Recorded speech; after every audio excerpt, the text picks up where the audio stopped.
2024학년도 공립초등학교 교사 임용후보자 선정 경쟁시험 초등학교 교직 논술입니다.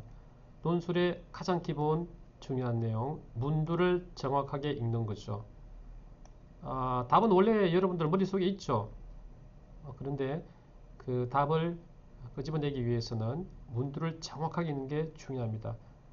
물론 이 답은 문두와 그리고 여기 나와 있는 지문, 본문, 텍스트를 읽어서 여러분이 의미를 답을 구성하는 거죠. 만들어내는 거죠.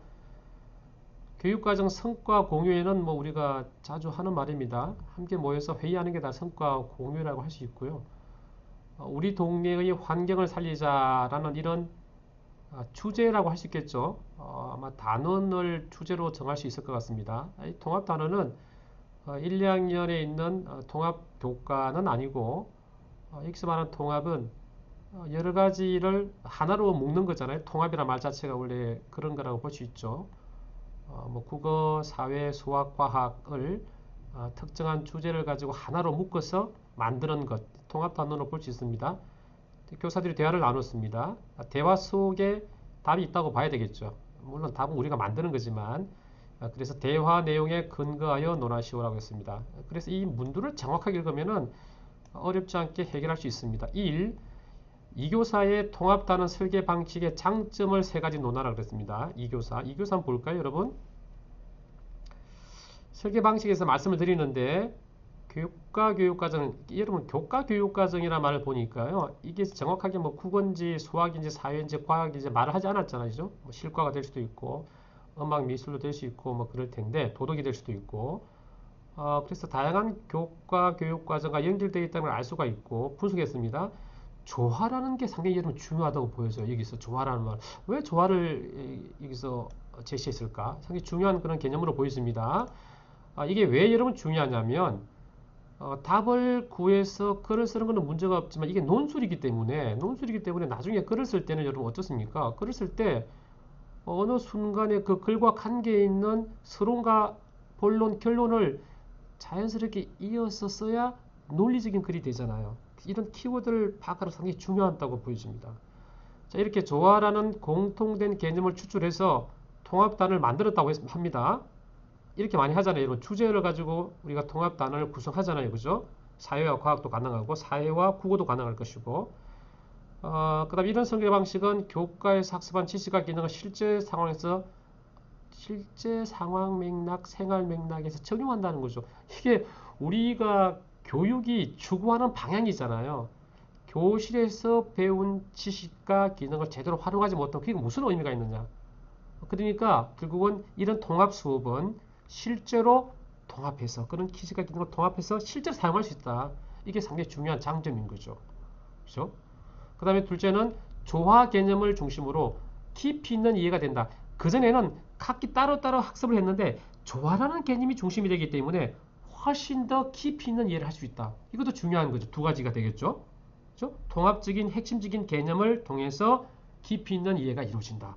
그 다음에 마지막은 이렇게 학습을 하면서 여러 가지 교과가 다 연결되어 있거나 학생이 스스로 인식하게 된다는 거죠.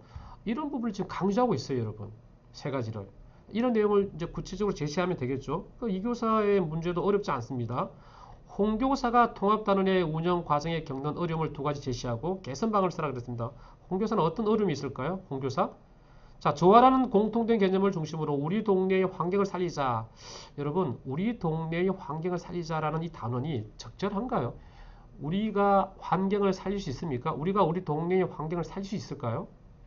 약간 좀 선언적인 인상을 받게 되고 환경을 살린다는 말 자체가 좀 추상적인 말인데 우리가 보통 이제 학교에서 수업할 때 가능한 한 구체적인 상황을 많이 제시하러 가잖아요. 그죠? 근데 그런 부분에서는 조금 저도 좀 의아한 부분이 있어요. 자, 쉬운 게 아니죠. 이분도 지금 그렇게 말하고 있습니다. 홍 교사도. 동네의 생태 체험장에서 생태 활동을 진행했습니다. 이것도 좀 의아합니다. 생태 체험장에서 생태 활동을 진행하는 것 자체를 동네의 환경 살리자하고 무슨 관계가 있을까? 이거는 동네 환경을 살리기 위한 경험을 갖는 한 부분일 텐데 어쨌든 이 부분을 진행을 했다고 합니다. 그 다음에 했는데 선생님이 협력이 되지 않습니다. 이게 이제 좀 중요한 거예요. 자, 교사와의 협력이 되지 않는다. 이것도 하나 지적할 수 있습니다. 그렇죠? 그럼 왜 교사와의 협력이 되지 않을까요? 이거는 이제 학교마다 지역에 따라 상당히 차이가 날 텐데, 학급이 뭐 한 학급인 경우도 있을 것이고, 두 학급 이상이고 또 상당히 많은 학급이 있을 텐데, 이런 경우 여러분 어떻습니까? 계획을 세웠으면 많은 분들이 함께 참여해야 되잖아요. 그렇죠? 한 선생님이 계획하는 경우에는 뭐 그렇지 않을 수도 있겠지만, 그렇다 하더라도 여기서 협력이라고 했으니까 최소한 2명 이상의 교사가 함께 이 활동에 참여할 텐데, 선생님하고 소통이 필요한 거죠. 계획서 작성할 때 함께 해야 되지 않겠습니까? 그 계획 수정도 해야 될 것이고 또 계획서를 가지고 현장에 직접 가보셔야 되잖아요. 지금 얼마나 많겠습니까? 또 실제 선생님 해봐야 될 겁니다. 학생이 없을 때 없는 상황이더라도 그런 부분들. 그다음에 이제 그래서 활동을 제대로 하지 못했습니다. 이게 활동을 못했다는 이야기가 누가 못했다는 것이 명료하지는 않은데 학생들이 못했다는 걸 보였습니다. 그러면은 활동을 제대로 못한 게 선생님들하고 협력이 잘 안 돼서 못했다고 하지만은 그러면 이 선생님과의 협력도 중요하지만 또 한편으로 뭐가 있습니까, 여러분? 계획이란 게 있잖아요. 계획서. 계획서를 충분하게 공유하지 못했던 것이고 사전에 그 계획이 실행이 가능한지에 대한 적절성을 미리 판단하지 못한 거죠. 여러 가지 지금 여러분 논의를 할 수 있을 것 같아요. 그 개선 방안을. 그 다음에 계획하고 수업 시간이 오래 걸렸다는 것도 마찬가지로 다 연결되는 부분인데 사전에 가서 현장 체험을 미리 해봐야 되는 거죠. 가령 뭐 여러 반이 있다 그러면 처음에 간 반의 학급 상황을 그 다음 수업에 반영할 수 있도록 수시로 계획을 수정할 수 있는 협의회도 필요했던 거죠. 여러 가지. 사전 계획에 대한 어떤 절차 실행 과정에 대한 점검이 미약했다고 보여집니다. 그래서 이런 부분도 여러분 쉽게 그냥 언급할 수 있을 것 같아요. 자, 홍 교사, 그 다음에 최 교사가 사용한 피드백의 세 가지를 제시하라고 했는데요. 최 교사는 피드백의 문제점 한번 볼까요, 여러분? 포트폴리오의 피드백인데요. 포트폴리오는 여러분 어떻습니까? 우리가 뭐 앨범을 많이 예를 드는데요. 자기 자신이 무엇인가 하는 모든 것들을 그대로 남기는 것들이거든요. 근데 요즘에는 여러분 뭐 스크랩처럼 그렇게 하기도 하지만 탭을 가지고 현장에 직접 가서 사진을 막 찍잖아요. 영상을 찍기도 하고 그다음 메모하고 적고 막 그렇잖아요. 그죠? 그래서 뭐 그런 것도 함께 이제 온라인, 오프라인 함께 생각할 수 있을 것 같은데 문제는 32차 시가량을 4주에 걸쳐서 거의 뭐 일주일에 8차씩은 상당히 많은 양이거든요. 이걸 지금 통합단을 운영하는데 중요한 건 뭐냐면은 조화로운 삶에 대한 학생의 이해. 이게 뭐 조화로운 삶이 추상적인 용어고 그래서 얼마나 학생들이 이해를 하느냐 이런 부분인 건데 조금 뭐 저도 뭐 아쉬움이 좀 생기는 부분이 뭐 의도는 제가 이해가 되지만 좀 추상적인 말들이잖아요 다. 그래서 학생이 얼마나 이 조화로운 삶이 중요한가에 대해서 이해하느냐 하는 문제하고 그다음에 학생들이 얼마나 실천을 잘 하는가 그런 과정에 대한 성장입니다. 성장. 내적 성장이에요. 배움이 일어나는 걸 우리는 성장이라고 볼 수 있는 거죠. 포트폴리오를 시작하는 첫째 시간과 끝나는 32차 시간 달라질 거 아니겠습니까? 생각, 의미, 관점, 태도, 입장 이런 것들 말이에요. 그게 변화되었는데 그 변화된 그 과정 자체가 하나의 의미 있는 성장으로 보는 거예요. 자, 그랬는데 보니까 그걸 살펴보기 위해서 매 차시 학생들은 학습한 결과물을 모아서 만드는 것 같습니다. 이게 뭐 온라인이든 오프라인이든 만드는데 16차시가 끝나고 한 번, 24차시가 끝나고 한 번 이렇게 해주면 안 되잖아요. 횟수가 일단 문제죠. 왜냐하면 포트폴리오는 지속적인 피드백이 필요한 거잖아요. 당일날 할 때마다 질문하고 대답하고 학생 의견 듣고 선생님 이랬습니다. 어떤 인상적인 게 뭐지? 어떤 게 재밌을까? 새롭게 알게 된 게 뭐지? 자, 다음에 뭘 더 하고 싶어? 너의 관점이 어떻게 바뀌었지? 뭐 이런 대화를 나누잖아요. 수시로 해야 되는 거죠. 이거는 뭐 이렇게 나누어서 한 번, 두 번 할 문제가 아니잖아요. 그 다음에 둘째는 포트폴리오 참 잘했어요. 창의적. 이건 1학년 학생들한테 결과 중심의 어떤 걸 피드백으로는 할 수 있겠지만 참 잘했을 때 창의적이었을 때 그런데 이 피드백은 수시로 이루어져야 되는 피드백이잖아요. 그죠? 이거는 결과 중심이잖아요. 다 한 다음에 두 번 해서 참 잘해서 이렇게 결과 중심의 포트폴리오 안 되는 거죠. 여러분 자세히 보시면 이 포트폴리오 말을 하고 있지만 사실은 평가하고 관계가 있는 거예요. 우리가 평가 이야기할 때 포트폴리오 평가 이야기를 많이 하는 이유는 뭐냐면 과정 중심의 평가이자 결과 중심의 평가. 결과 중심의 평가는 말이 좀 이상하네요. 과정 중심의 평가, 과정을 생각하는 평가, 거기에서 결과도 함께 고려하는 거죠. 과정과 결과를 함께 고려할 수 있는 평가 대표적인 게 포트폴리오 평가란 말이에요. 학습하는 게 그대로 남잖아요. 기록되잖아요. 이게 왜 필요하겠습니까? 성찰이란 말이에요. 이걸 통해서 교사도 성찰하게 되고 자신의 교사학습 방법. 이렇게 지도해야 되겠구나. 학생도 마찬가지인 거죠. 내가 일을 잘한다? 이런 생각이 달라졌어. 좋아졌어. 새로운 걸 알게 됐어. 아, 나 이걸 더 하고 싶어. 관심의 분야가 새로 생겼어. 그러니까 이건 적절하지 않은 거죠. 결과 중심의 피드백이었으니까 일시적이고. 그 다음에 이제 최종 결과물의 질이 당연히 개선되지 않겠죠, 여러분. 생각보다.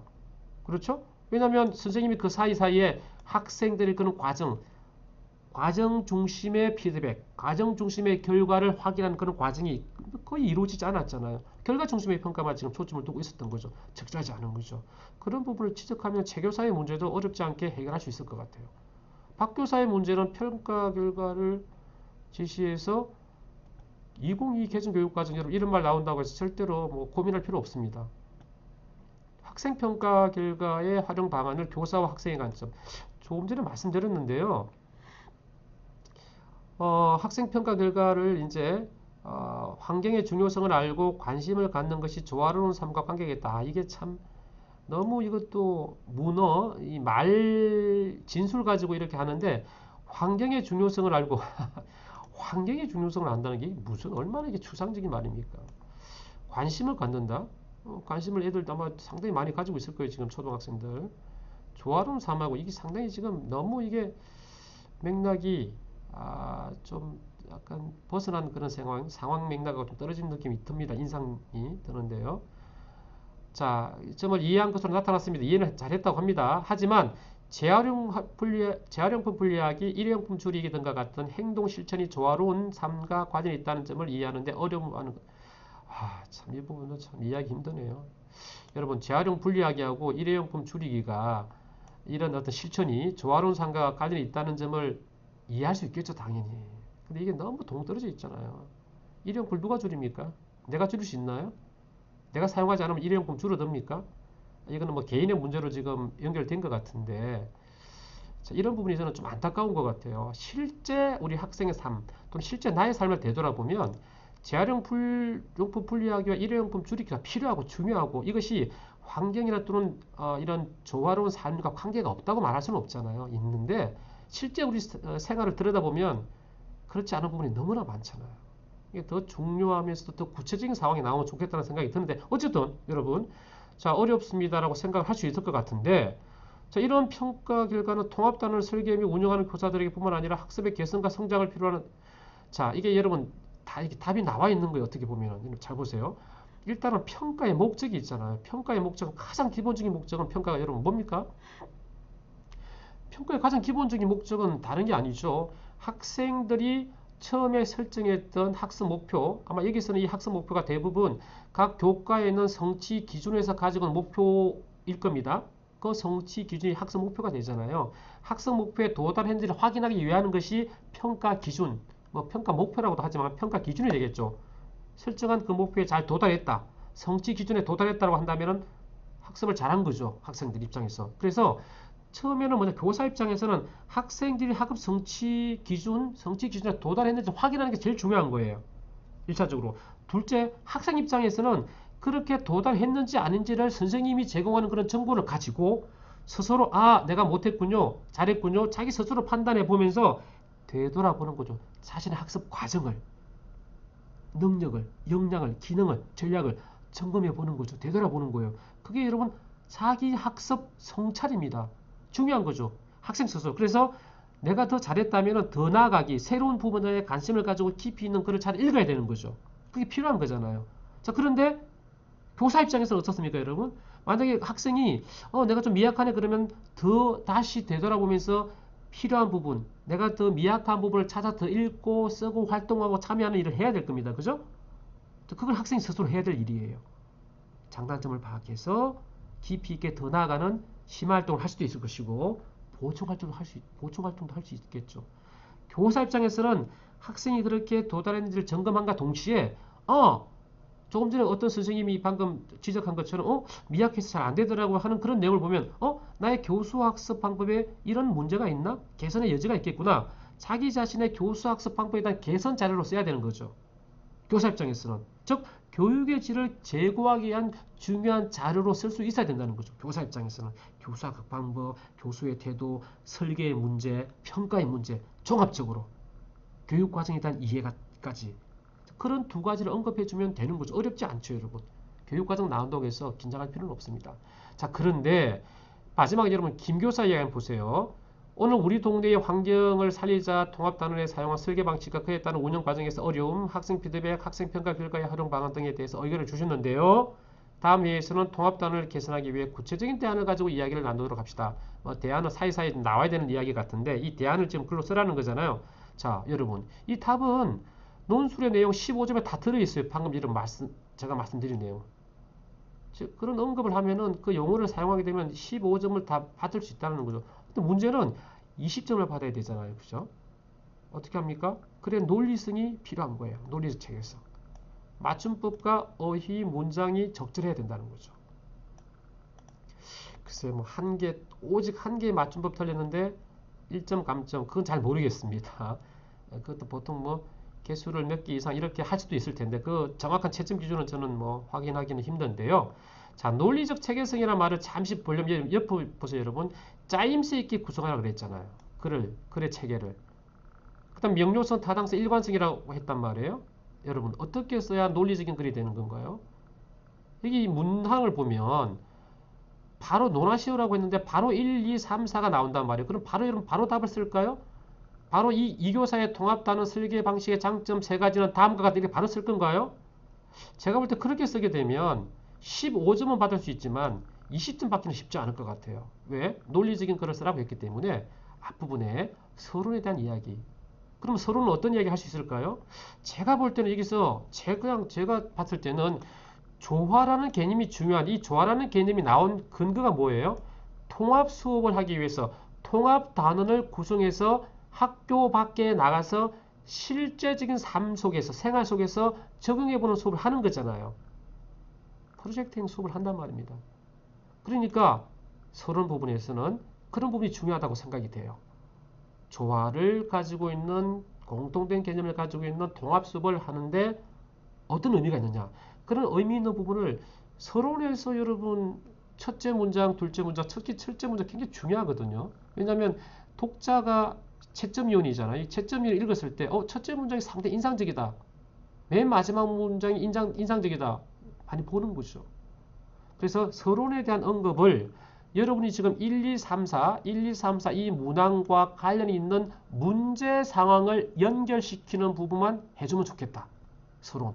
최소한 2문장 이상 또는 3문장. 보통 뭐 여러분 문단은 서너 문장 이상 아주 기본적으로 4문장, 5문장을 쓰는데 지금 이게 분량상으로는 2쪽이라고 하니까요. 그건 뭐 여러분의 상황을 여러분이 판단해야 될 것 같고. 그래서 앞부분은 통합단원을 구성하는 의.